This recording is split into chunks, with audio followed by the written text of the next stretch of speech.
Hello. Hi.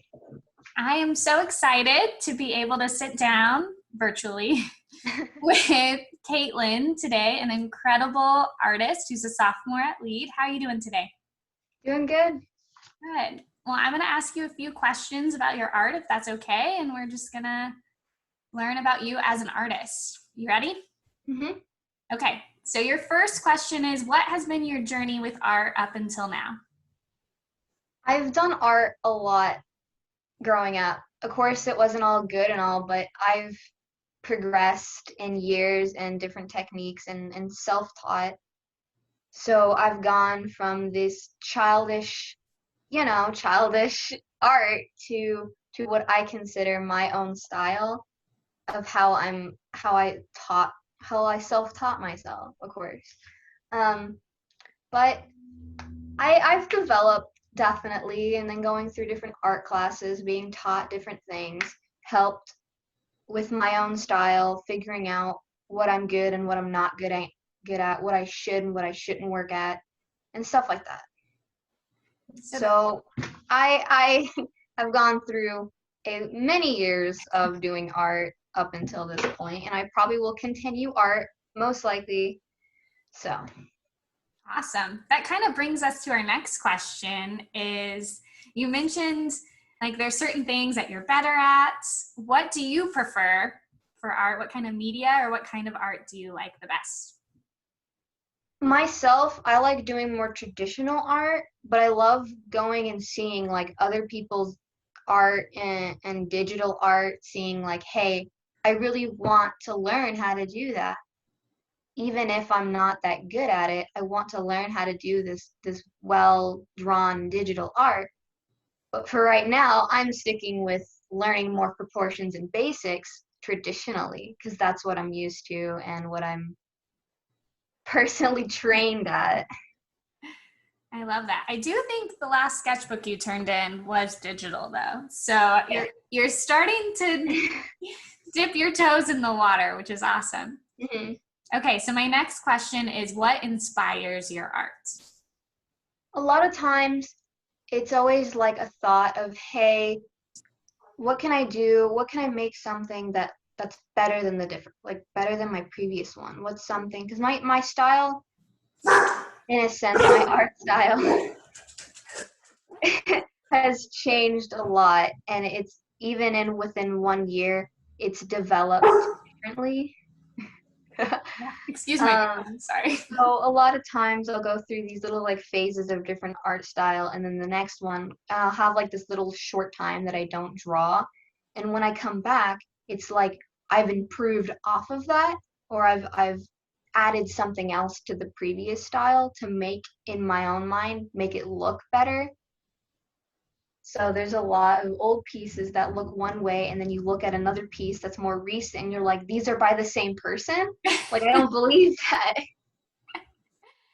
That's awesome.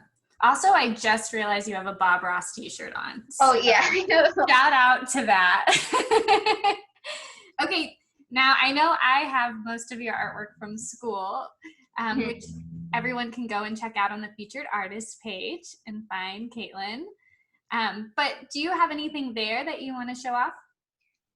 I have a few pieces. I have like a little like doodle style that I had, and it was like my little like goblins in a sense, and it's pretty cute.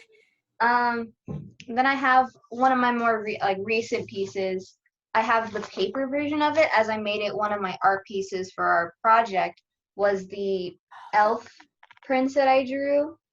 I still have the paper of that, and then I have something from it's from a show that I used to watch back in middle school that I drew.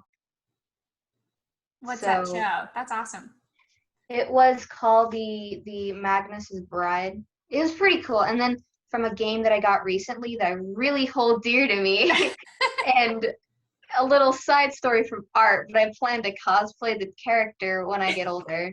But it's Prince Dimitri from Fire Emblem Three Houses. That's awesome. I like that So they're all cut out.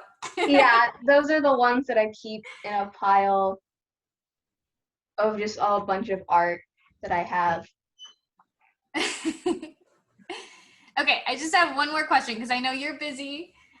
So thank you for taking the time, and my dog, has already interrupted us. So the final question is, how do you plan to continue with art? I'll mostly keep it like it's more right now as like a hobby. So something that like if I ever like feel stressed or I feel like, hey, I'm not in the mood to do this, like any type of work, I'll be like, hey, I'm just gonna escape and just draw, put it on paper. So I'll mostly keep it as a hobby, but if I ever feel like, hey, I want to go and pursue it, then I know that I'm at a place where I can still improve, but I have a decent amount of knowledge that I can keep it going. And like next year, next school year, I plan on taking a painting class just to say, because I'll be doing a lot of like pre-college work. So it for me, yes, I want to improve my painting skills, but as well as I want a class that I can just like relax in and just like de-stress from the day. So I plan on still continuing art a bit. And if I ever get into a place like, hey, your job says no, you can't really continue art, then I'll be like, okay, I'll be sad and just be like, whatever. But I'll still keep it as like a side project, as something I still go to whenever I want, or in some cases need to just escape from the world to do. I love that. Well, I'm excited to have you in painting next year. Your painting that's featured on the website is absolutely incredible. I wish people could see it in person because you brought your own canvas and it's so cool. Yeah, especially for the short amount of time that it was actually done, given this whole quarantine thing. Yes. So. Well, it's incredible. I'm so impressed with you. I love your style. And so thank you for sharing and talking to us today. And I hope you have an awesome day. You're welcome. You too, Ms. Jury.